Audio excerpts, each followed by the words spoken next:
Hello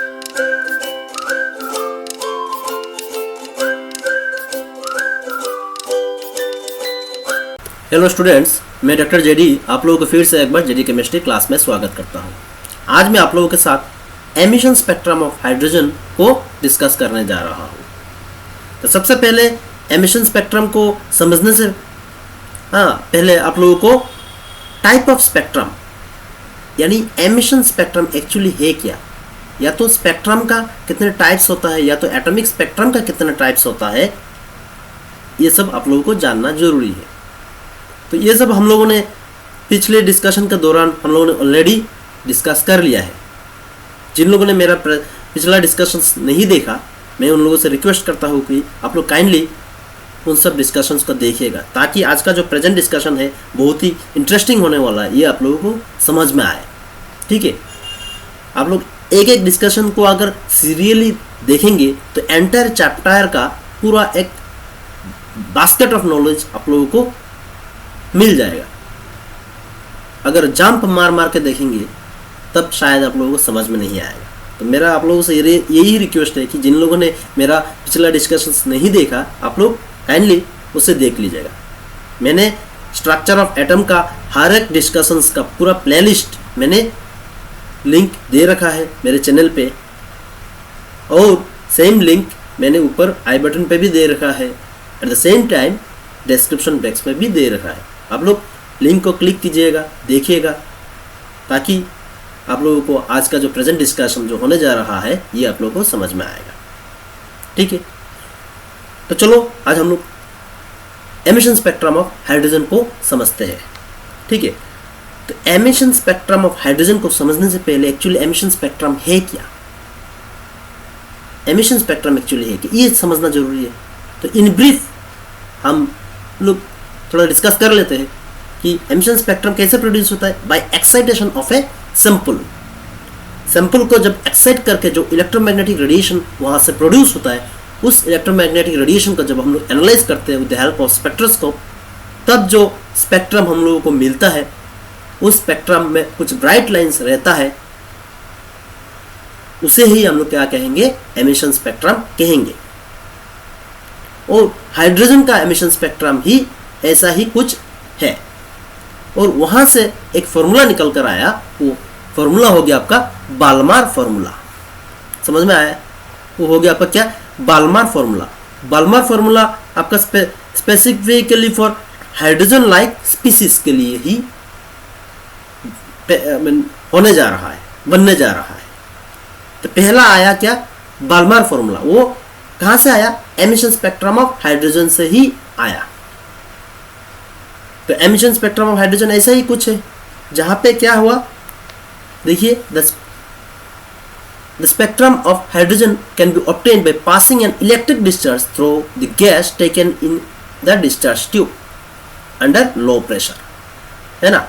the emitted light is analysed with the help of spectroscope. The spectrum consist of wavelength the spectrum consists of large number of lines appearing in different regions of wavelength. Some of the lines are present in the visible region while others in the UV and infrared regions. तो emission spectrum जैसे कि मैंने कहा है, वहाँ पे substance या sample का एक्साइटेशन होता है।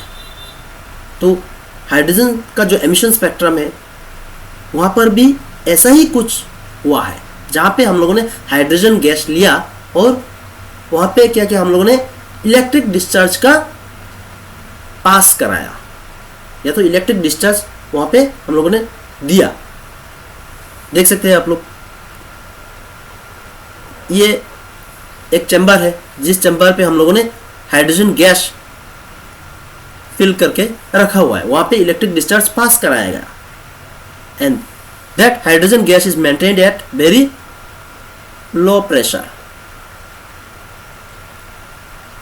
ठीक है, तब वहां से जब इलेक्ट्रोमैग्नेटिक, यहां से जो इलेक्ट्रोमैग्नेटिक रेडिएशन प्रोड्यूस किया, इलेक्ट्रोमैग्नेटिक रेडिएशन यहां से प्रोड्यूस हुआ, यहां से। ठीक है, सब यहां से इलेक्ट्रोमैग्नेटिक रेडिएशन जब प्रोड्यूस हुआ, तब उसे ये स्लिट से पास कराया गया। इस स्लिट से पास कराने के बाद अंत में जब इससे हम लोग स्पेक्ट्रोस्कोप से एनालाइज किया था, तब हम लोगों को ऐसा स्पेक्ट्रम प्रोड्यूस होता है जहां पे शार्प ब्राइट लाइंस का प्रेजेंस होता है। ठीक है,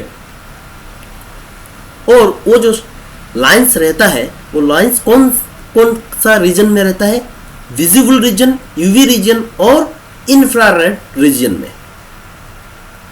तो सबसे पहले हम लोगों ने विजिबल रीजन का जो रेंज है, उस रेंज में जो हम लोगों ने स्पेक्ट्रम मिला था, हम लोगों को जो स्पेक्ट्रम मिला था उसे एनालाइज किया था। उसे किसने एनालाइज किया था? ये जेंटलमैन ने, बलमार ने। ठीक है, विजिबल रेंज में जो स्पेक्ट्रम हम लोगों को मिला था, स्पेक्ट्रम तो प्रोड्यूस हुआ था आईआर रीजन में भी, यूवी रीजन में भी और इन विजिबल रीजन में भी, लेकिन सबसे पहले हम लोगों को विजिबल रीजन में जो स्पेक्ट्रम मिला था उसे एनालाइज किया किसने? बलमार ने, है ना। तो वहां से इन्होंने डेवलप किया a simple relationship among different wavelengths of the series, and this relationship is 1 by lambda equal to nu bar equal to 109677 bracket 1 by 2 square minus 1 by n square. You can see this, है ना। मतलब hydrogen spectrum जो है वो actually वहाँ पे lines रहता है, वो लाइंस 3 रीजन में डिस्ट्रीब्यूटेड है। वो 3 रीजन्स क्या है? यूवी रीजन, आईआर रीजन और विजिबल रीजन। तो सबसे पहले विजिबल रीजन में जो लाइंस है उसका एनालाइज किया बालमार ने। बालमार ने एनालाइज करने के बाद वहां से आपको एक फॉर्मूला या तो इक्वेशन भी कह सकते हैं, एक डिड्यूस किया इन्होंने। ठीक है, तो ये इक्वेशन क्या है आप लोगों के सामने है। ठीक है, ये हो गया आपका एक्चुअली बालमार फॉर्मूला भी कह सकते हैं आप लोग, इसको ही आप लोग बालमार फॉर्मूला कह सकते हैं। समझ में आ रहा है? इसको आप लोग क्या कहेंगे? बालमार फॉर्मूला कहेंगे। ठीक है, ये जो वैल्यू है ये आपका कांस्टेंट है, this is your constant value. ठीक है, जहां पे n का वैल्यू आपका ग्रेटर देन 3 या तो 3 से मतलब 3 का सेम या तो 3 से ज्यादा होना चाहिए। समझ में आ रहा है? मतलब 2 से ज़्यादा 3 होना चाहिए, 3 लेकिन 3 से कम नहीं होना चाहिए। समझ में आ रहा है? 3 से कम नहीं होना चाहिए। इसका भी कुछ कारण है जिसे हम लोग बाद में हम लोग समझेंगे। ये हो गया आपका बालमार फॉर्मूला, जहाँ पे आपका this value is also fixed and this value is also fixed, and whereas n will have the value greater than or equal to 3, and this formula is called what? Your Balmer formula. लेकिन बाद में Lyman, Pascal, Brackett and Pfund series were also obtained.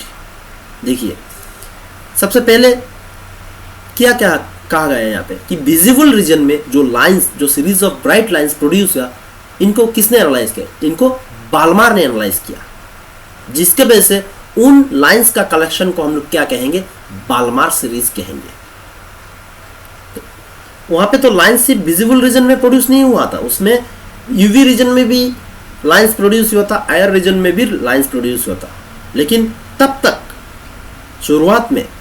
शुरुआती दिनों में आपको सिर्फ यही मिला था कि बालमार ने एक फॉर्मूला प्रोड्यूस किया था। ठीक है, विजिबल रीजन में जो लाइंस हम लोगों को मिला था उसी से related.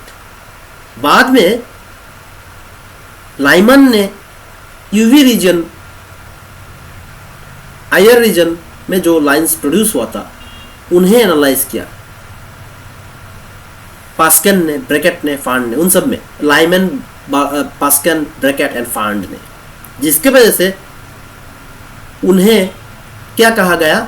Lyman series, Pascal series, Brackett series and Pfund series. पहले तो सिर्फ ये फॉर्मूला आया only for your Balmer series के लिए। वो Balmer series is valid only for lines present in the visible region, whereas for lines present in the UV and IR regions were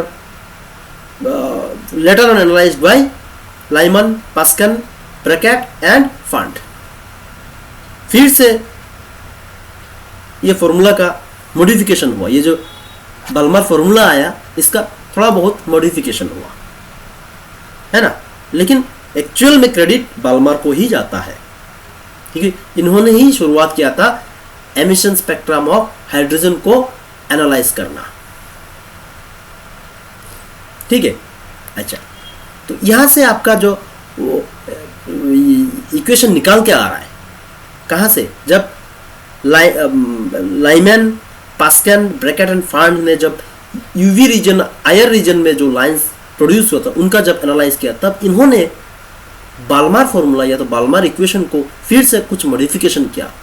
modification करने के बाद इन्होंने एक इक्वेशन डिड्यूस किया, वो इक्वेशन हो गया आपका क्या, रिडवार्ग इक्वेशन, ठीक है।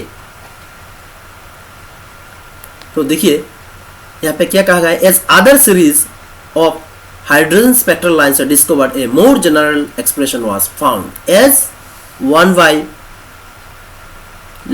Equal to capital R bracket 1/n square minus 1/n1 square minus 1/n2 square. तो पहले यहाँ पे क्या था, यहाँ पे n1 का जगह में क्या था आपका 2 स्क्वायर था और यहाँ पे सिर्फ n था, है ना। लेकिन इन्होंने क्या किया, इसको कुछ मॉडिफाइड किया after the discovery of lines और after the study of lines present in the UV region and IR region, ठीक है। समझ में आ रहा है, जहां पे R का वैल्यू वो तो कांस्टेंट ही है जो कि पहले से वही था, और यहाँ पे n1 और n2 इंटीजर्स है और n2 का वैल्यू n1 से ज़्यादा होना चाहिए। यहाँ पे जो n1 और n2 का जिक्र हो रहा है ये किस लिए हो रहा है, ये धीरे धीरे आप लोग को समझ में आ जाएगा, क्योंकि we are slowly approaching towards what, Bohr's model of atom. समझ में आ रहा है ये एक्चुअली क्या है, या अभी भी हम लोग इसका जिक्र नहीं कर रहे। हम लोग अब तक हम लोगों ने 2 एटॉमिक मॉडल को डिस्कस किया है, पढ़ा है, तो हम लोग धीरे धीरे अप्रोच कर रहे हैं बोर्ड्स मॉडल ऑफ एटॉम की तरफ, जिसके वजह से यहाँ पे हम लोग ये बोल रहे हैं कि n2 is greater than n1 and where R is a constant, it is known as Rydberg constant and its value is 109677 centimeter inverse। समझ में आ रहा है। अच्छा, अभी देखिए limiting line, the limiting line of any spectral series in the hydrogen spectrum is the line when n2 in the Rydberg equation is infinity. This line will have the shortest wavelength and the largest wave number। मतलब यहाँ पे क्या कहा गया कि n2 का value n1 से तो ज़्यादा होना ही है, वो कितना हो सकता है, कुछ भी हो सकता है ना, तो वो तो बहुत ज़्यादा हो भी सकता है, वो बहुत ज़्यादा या तो सबसे हाईएस्ट वैल्यू उसी को ही हम लोग क्या कहेंगे, लिमिटिंग लाइन कहेंगे। वो इन्फिनिटी भी हो सकता है, n2 इक्वल टू इन्फिनिटी भी हो सकता है, you can say n2 equal to infinity and that line will have the shortest wavelength and largest wave number। समझ में आ रहा है ना। तो लिमिटिंग लाइन क्या है आप लोगों को समझ में आ रहा है। n2 should be greater than n1 but it should not be equal to that of n1, ठीक है।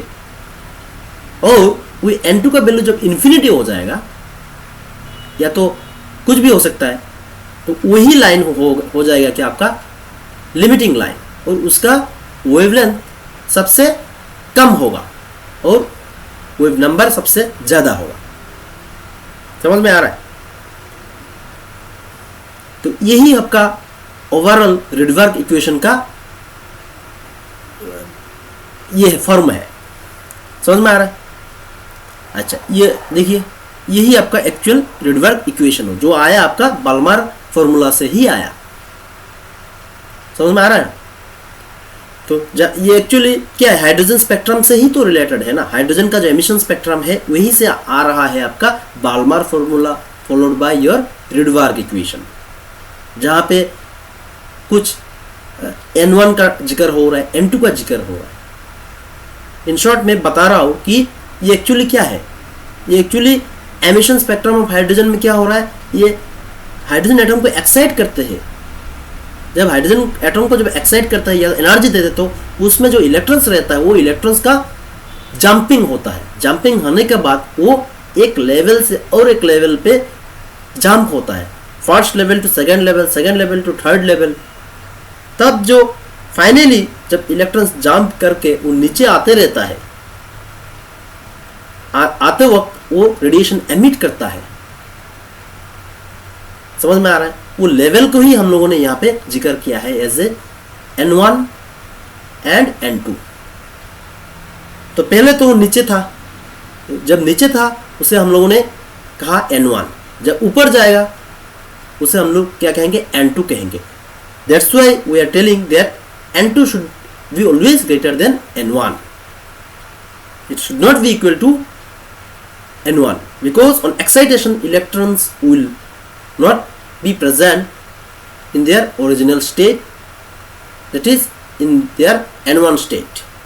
It will get excited in order to move to the higher state. समझ में आ रहा है? ठीक है।